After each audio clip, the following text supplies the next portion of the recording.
Flipping the Table. Hello, this is Michael Reed Dimmock, and you're listening to Flipping the Table, a podcast featuring honest conversations and brief commentaries about the future of food and farming.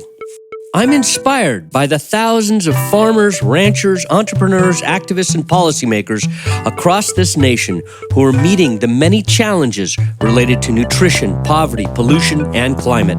This podcast highlights the people and actions making our planet and communities healthier and more resilient. I hope to inspire listeners to use their food purchases and their votes, our democracy, to flip the table in support of a new and better food system for us all, to be part of the delicious revolution now underway.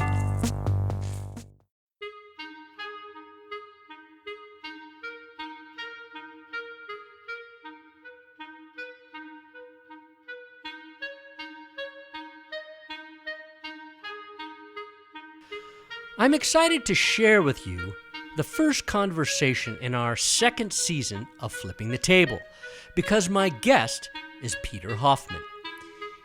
His is the first in a series of episodes featuring creative food and farming changemakers in the New York metro area, including New York City, Greenwich, Connecticut, and the Hudson Valley. Peter is the first in the series because he is a man of firsts.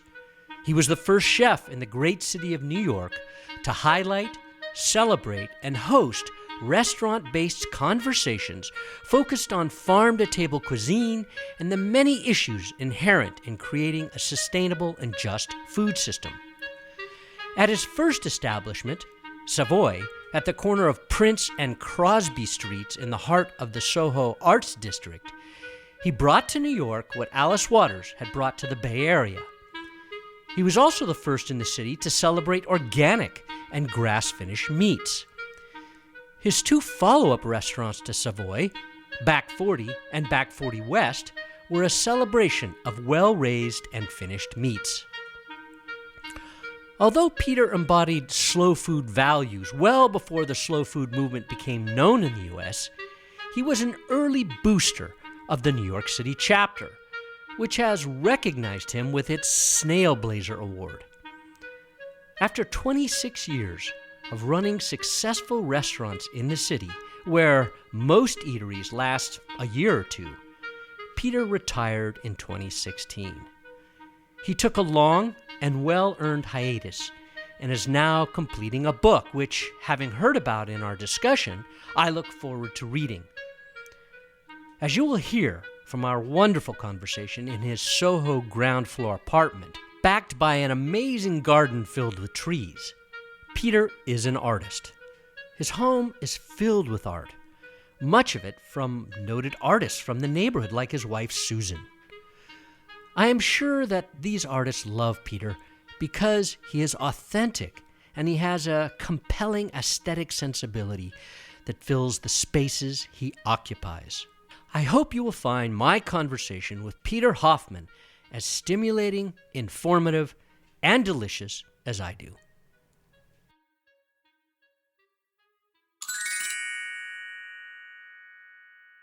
I'm in the apartment with Peter Hoffman, his place in NoHo in New York, and it's filled with beautiful art and natural artifacts that kind of reflect his connection to it all, being the founder really of Farm to Table here in New York City.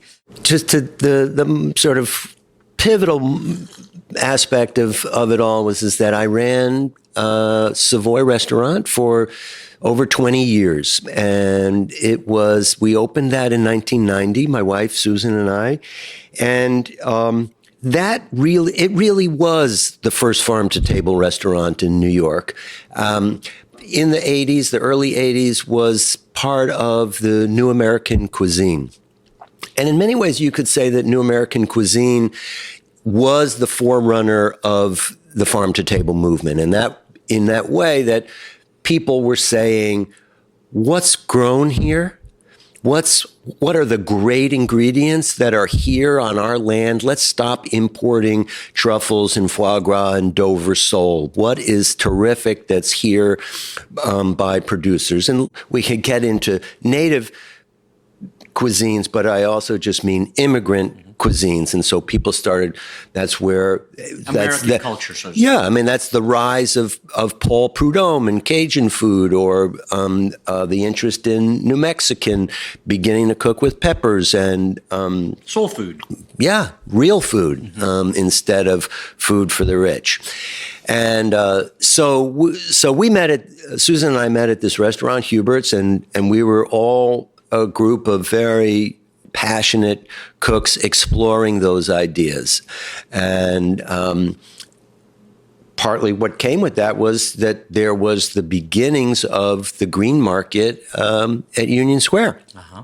And so we started shopping there, and we started building relationships, direct buying relationships with farmers. And so that started to shape the cuisine. So what's available, what's seasonal, what's, pristine is what we then cooked with the overlay of what are the cuisines of, what are the traditions here in the United States that we are excited by and we want to respect, but also have our own input into. So it wasn't trying to be a Cajun cook, but it was what's the spirit of Cajun food, and how can I reflect that here in New York? So when we then decided to open our own restaurant, which was really very much about wanting to say, we want our own atelier. We want our workshop where we can explore cuisine the way we want to, take care of customers the way we want to, with an aesthetic that reflects our aesthetic instead of this boss or that boss or, the previous people. We wanted to make our own statement. And that statement, again, was not about being high end. It was about food for middle class people, but to say we're bringing an intelligence to a mid-priced restaurant that previously hasn't existed. Well, this reminds me of, and I recommend our listeners, a great Eater article that was written about 2016, I guess, when you were about to close. Yep. And it talked about the fact that you pulled the white tablecloths so that people could see the wood on the tables. Right. So we were really interested in saying the craft of cooking and the craft of creating beautiful things is something we're proud of and we want to share with our diners. And so, as you said, so it wasn't really high-end tables. In fact, it was high-end plywood. It's called Baltic birch, where there are no gaps. But again, it was plywood, and then coated with ship varnish so that they would hold up from all the alcohol and water that was dripping on them over and over again. So it was sort of saying, so that reflected our values to say, I'm not buying top line stuff, but I'm going to use my craft and work it well and make something beautiful or delicious. And so our workmen, were our craftsmen, really in many ways shaped the value system of what the restaurant would become once we were a cooking restaurant. That was over 20 years. It's coming up on 30 years ago, 1990. So 26 years. 29 years ago. Dining in New York had changed, and so that was a farm-to-table cafe with a burger at the heart of the menu. Was there nose to tail too? Was that part of it? Oh yeah, doing a lot of meat, really cool meat stuff. Right? We were buying whole animals, and so we were sharing that complete usage with our customers, but people in New York or people in the United States or whatever are so burger crazy that in fact we had to buy additional meat in order to meet the burger demand, so that the whole animal or the entire half animal that we were buying each week wasn't enough. Cool. So yeah, it became in a certain way what started out then as whole animal utilization which was a rejection of boxed meat. Right. Then all of a sudden, to keep up with who we wanted to be, transformed who we were, and then we weren't quite buying boxed beef, but we were buying parts that were just grinded and not using whole animals anymore. But that meant there was demand. The restaurant was popular. That's right. That's right. And I just want to mention, this is kind of how I learned about you, was because through Slow Food, because you were one of the early chefs to kind of buy into because you had spent time in Italy, you were telling me earlier. So you, that's how I learned about you, was through that, because you were kind of the model chef because of your commitments to the values. Yeah, and I spoke about them. I mean, it wasn't just... You did events, right? I did events, both in the restaurant and outside the restaurant, but the events in the restaurant was what I called the dinner series, where we would bring in guest speakers, some of them being food people. Sometimes topics were not really food related, but it was about sort of saying, what's the story behind what's on the plate, and let's begin to explore that while having a wonderful meal. You might have been the first to do that, actually. I may have. I don't know anybody in New York, certainly, who was doing that. I mean, people would do a food and wine dinner of the cuisine of Tuscany or whatever, but this was much deeper than that. That really was a very stimulating place for both me and the people who worked for me, and for our customers, to say it's not just about food and calories and a good time that you wake up the next morning and then move on to the next restaurant, but ideas were stimulated, relationships were forged, and life wasn't the same afterwards. Okay, I'm really glad you said that, because the really important thing, the reason this is all important to me is about the relationships. The fact that you got people thinking about their food automatically puts you in relationship to the dynamics of the earth. I mean, you have to start thinking about them. As I look at your room here with that incredible ram's horn and the backbone of a whale and a ancient tortoiseshell. What do you call that? Bellows. Bellows from the Middle From East. Morocco. I mean, it's actually really interesting. Your house, your art, the mushroom drawings on the wall, the jellyfish, it's all a reflection of this connection you indigenously feel to the earth. And you're a chef. And in the heart of New York City. In the heart of New York City. And so, it's a wonderful observation that you made about me, Michael, and so you go, well, why is he here? Or how has he been able to be here all this time? And if it weren't for the farmers market and for what happens at Union Square 4 days a week, I don't think I would still be here. So that, for me, that's the connection, or one of the connections to the natural world, to the evolution of the seasons, and to people who were intimately involved for many decades. But then you retired from that. I did. Talk about why, and then let's get into the present and the future. Sure. Well, it's hard to be in the restaurant business. It's hard to be in the restaurant business in New York City.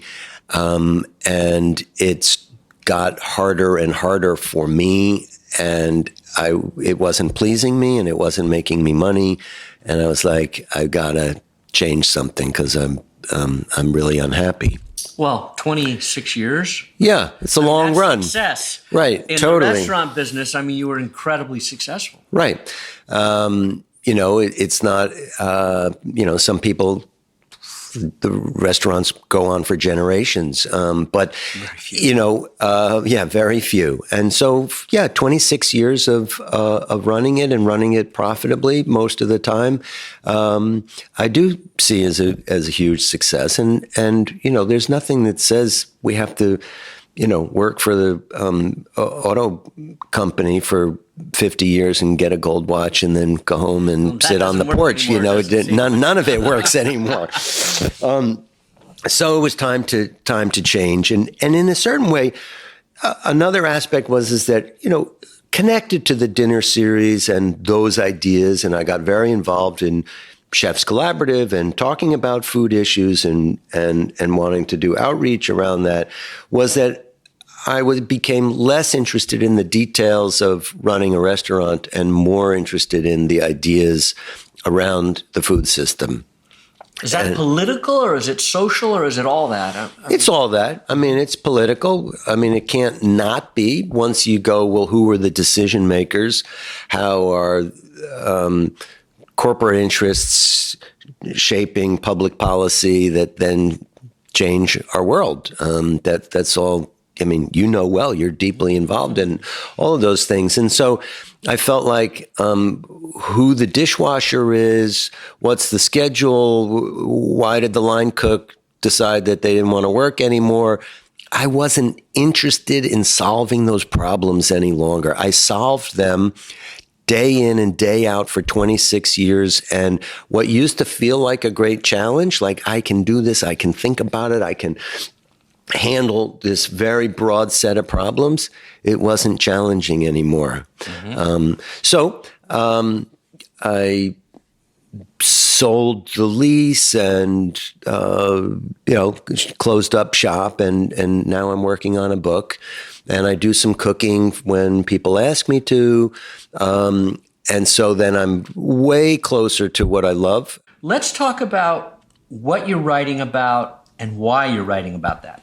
People were coming in all the time in the restaurant, whether they were agents or publishers or just customers and friends, saying, when are you going to write a book? And or when are you going to write a cookbook? And I was like, I think the world's got enough cookbooks. I probably said that 25 years ago, and there have been a lot of books published since.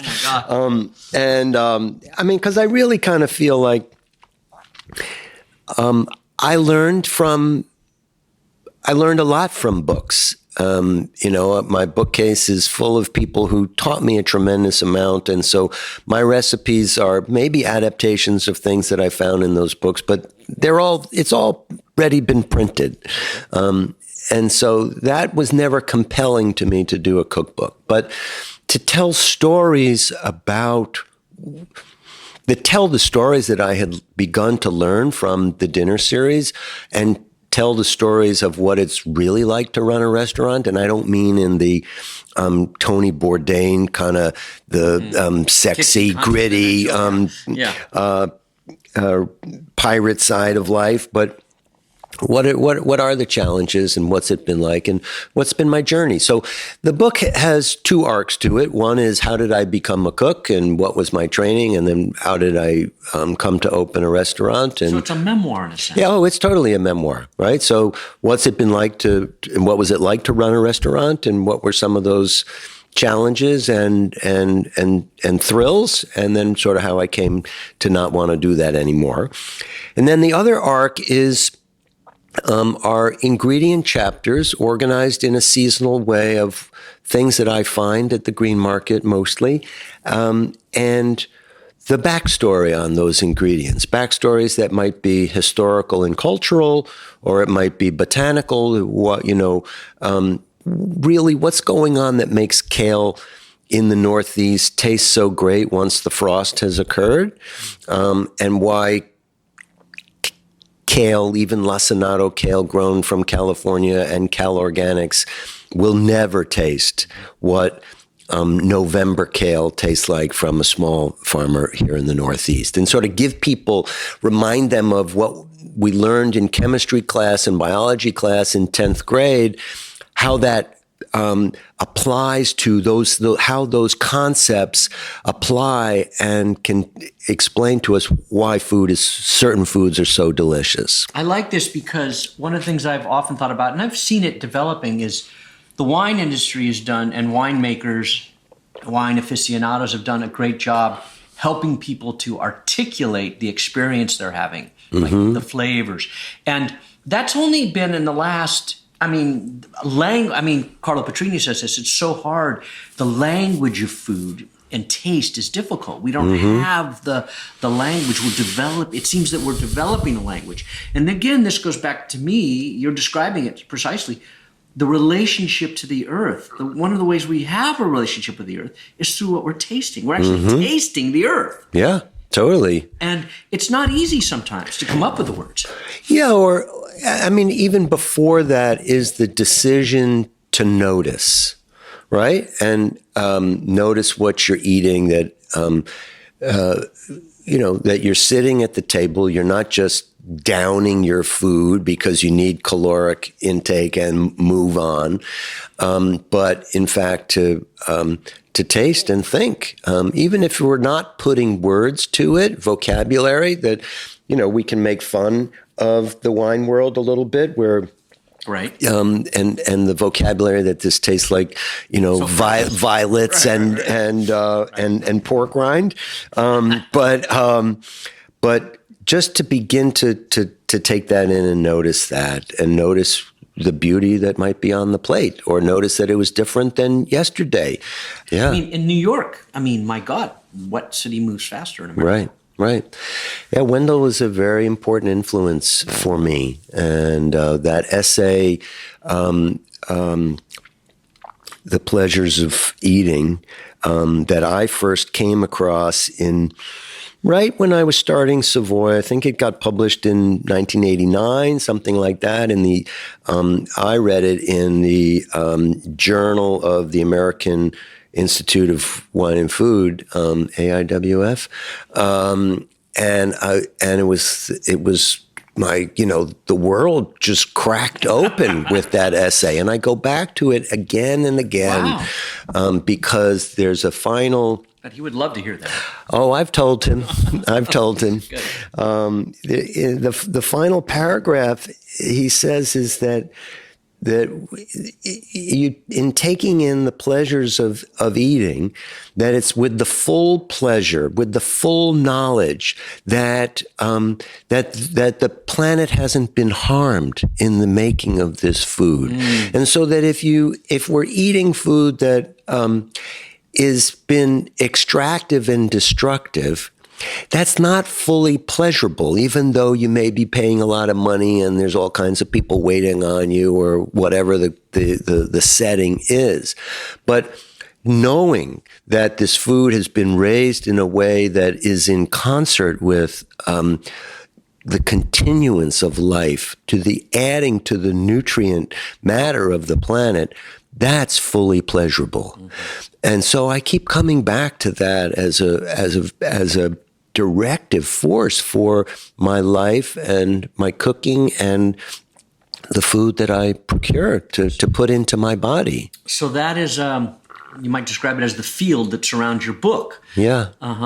Okay. Actually, before we started recording, you were talking about peppers, and I thought that was so fascinating. And this goes back, the example you gave of kale in November here in the Northeast, and how there's a uniqueness to that's of the place. Right.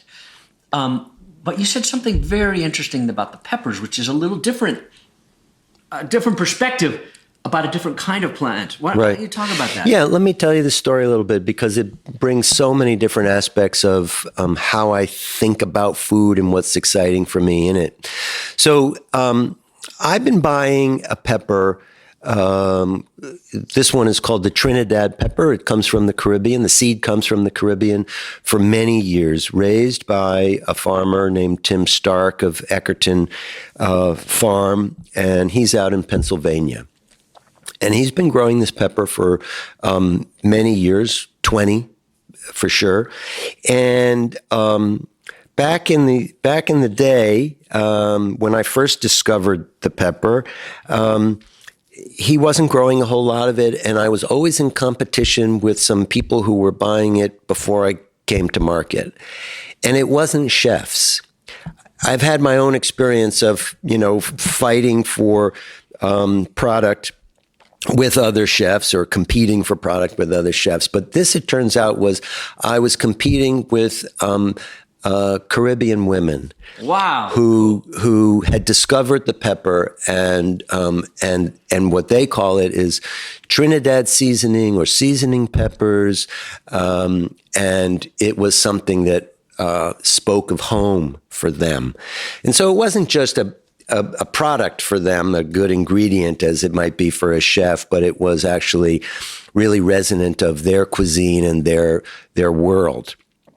In any case, I started to be really interested. What was it that made this pepper so interesting? And to begin with, is instead of being of the species Capsicum sativum, which is what bell peppers and jalapenos and serranos and I think shishitos and all those peppers are. This was of the species Capsicum chinense, which is the species of the habaneros and the Scotch bonnets. And when you crack those peppers open, there's this really intoxicating, fruity, citrusy thing going on there that, I want to dive into those peppers. Obviously, the Scotch bonnets and the habaneros are, they blow you away. Their Scoville units are in the 6 digits. Right. And I like hot food, but I don't like that kind of hot food. Not when you're in pain. Right. So, and I've never been that kind of a bro eater, of how much. There is kind of a high that comes with that heat, though. There is. And that's part of it. It's just like that we want stimulation, right? And I think that part of what happened with the peppers, and this is part of the story, is that, peppers are New World. When the Columbian Exchange began, right? Is to say that New World ingredients started to flow around the world. When New World ingredients started to flow around the world, the peppers, probably more than any other ingredient, were picked up by so many different diverse cultures. So if you think about India, China, Africa, the Mideast, North Africa, yeah. All those places, they didn't have peppers until the Spanish and the Portuguese started flowing them in their direction. And then they leaped on them. And so we can't think about Moroccan food or Tunisian food without harissa. We can't think about Sichuan cuisine without a red chili pepper in it, and on and on. Mm-hmm. So it seemed to me that it's not corn and beans in the way that those are really fundamentally nutritious New World foods that also got spread around the world. But here's the pepper, which has some nutrition, but the interest in it is about excitement and stimulation and excitement in our food. Mm-hmm. And everybody fell in love with it. And genetically, they're so adaptable that people could select for qualities that were most interesting to them. So whether it's about peppers that can do well in a shorter season, or about that are perfect for stuffing, like you'll find in the Mideast, or that are super hot, which is sort of what you'll find there in the Caribbean or other places. I mean, the Africans, India. I mean, so everybody was able to, if art is always a self-portrait, then the pepper too is a self-portrait. Everybody was able to select for the qualities that they were most interested in. And so you have this panoply of varieties all over the world, and so exciting. And in a sense, you're saying they were indigenized by the different cultures because they adapted them, they hybridized them, or sure. Yeah, that's really. Yeah. I mean, think about paprika, right? Hungarian cuisine doesn't exist without paprika, but it only came there in the 16th century. Yeah. So what's so exciting to me about that is to go, okay. As you said, everybody indigenized it and created abundance because they grow easily and they bring abundant flavor to one's cooking. To me, it's how we defined. I mean, because all these peppers are so central to the flavor profiles that we associate with those parts of the world. it's like before that, I wonder what was going on. Maybe it was much more bland, potentially. Yeah, right. I mean, think of southern Italy with the chilies that they have down there. The Calabrian chili. They're not too hot, but they're just hot enough. Yeah. Well, that's that works for you and it works for them, right? It's so interesting. Yeah. Wow. So, so the chapter, that's one of the chapters as an ingredient chapter, is about the Trinidad pepper. And so how I learned all this and learning from Tim and just this whole story, about pepper diffusion and the idea of abundance, that there is enough for everybody in peppers or in flavor or what's in the market. And when you talked about the fact that your restaurant was in Soho, which is the artistic center, one of the artistic centers, if not the artistic center of this city, New York. Again, I think of relationships, and I look at the art, and you talked about how a lot of the art that you have, or some of the art that you have, was trades where people wanted your food and they traded you art. Yeah. That's relationship. Totally. Yeah. I mean, and that's what was most exciting for me about being in the restaurant business, was about the relationships that we forged. And so there's this wide web of of customers and cooks and servers, but it's also then about diners, and then it gets bigger into suppliers and takes us upstate or out of the city and begins to connect and connects those dollars, right? So that in many ways I felt like not necessarily Robin Hood, but I was taking money from wealthy people, part of the financial center of the United States or of the world, and taking that money and diverting it into the agricultural lands of the rural lands, and making it so that farmers were thriving, and their communities then could thrive as a result of them doing well. And so that we supported and helped a lot of farmers get their legs and become viable businesses. There were people who came to us in the early years and said, "We heard about you, we read about you. Are you interested in our product?" And we said, "Yes." And we start buying it, and then you buy more, and you buy it consistently. And can you introduce me to somebody? Yes, I can. And then all of a sudden, they built their businesses, because of or as a result of the connections that a food community. Yeah, you actually built a food community. Yeah, we did. So we have just a few minutes left. So I want you to talk about what gives you hope. What causes you to get up and write every day and do what you're doing to spread the good word, so to speak. Given the context we're living in, which is there's things to be feared and there's things that are depressing. But as you said, we have to keep going. So what keeps you going? Well, the first thing that keeps me going is that I get on my bicycle, not always 4 days a week, but 3 for sure, and head up to Union Square and see that the natural world is still working. The seasons are still, the planet is still turning, things are still growing, and there's beauty to be had, even just visually. And then that there are people who are thinking and caring in ways that I think and care, so that I have community at the same time that I'm connecting to the natural world.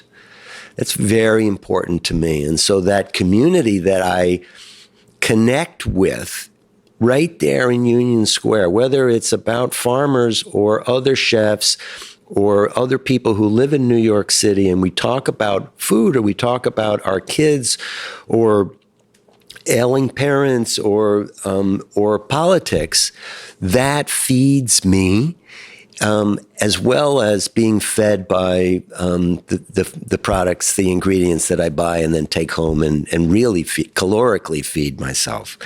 So that keeps me going.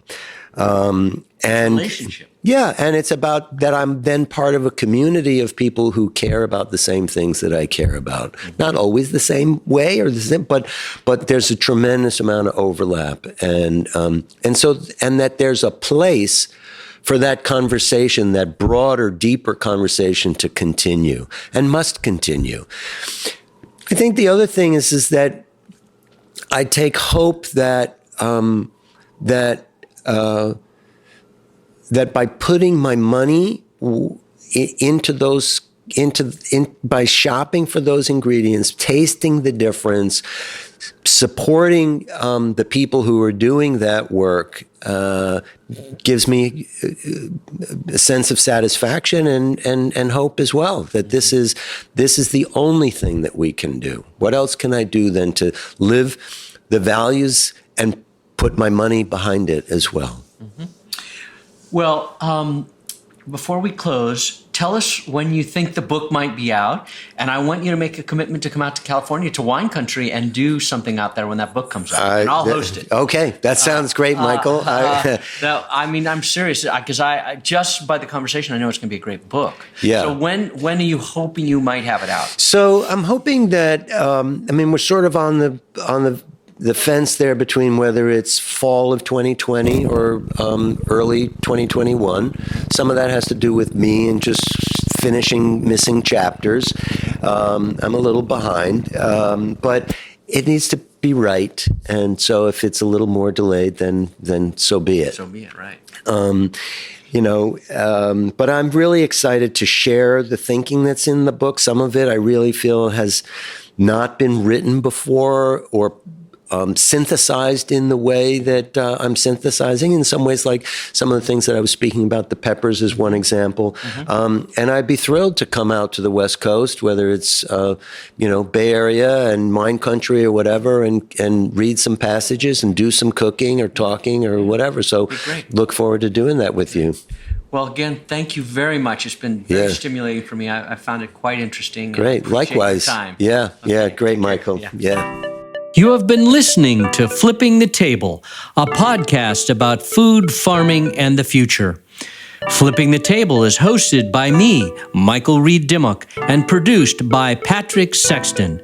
Our production colleague is Doris Meyer. Our sponsors include Roots of Change and the Public Health Institute. If you have questions, comments, suggestions, or would like to sponsor Flipping the Table, please email us at comments@fthetable.com. That's comments@fthetable.com. Thank you for listening.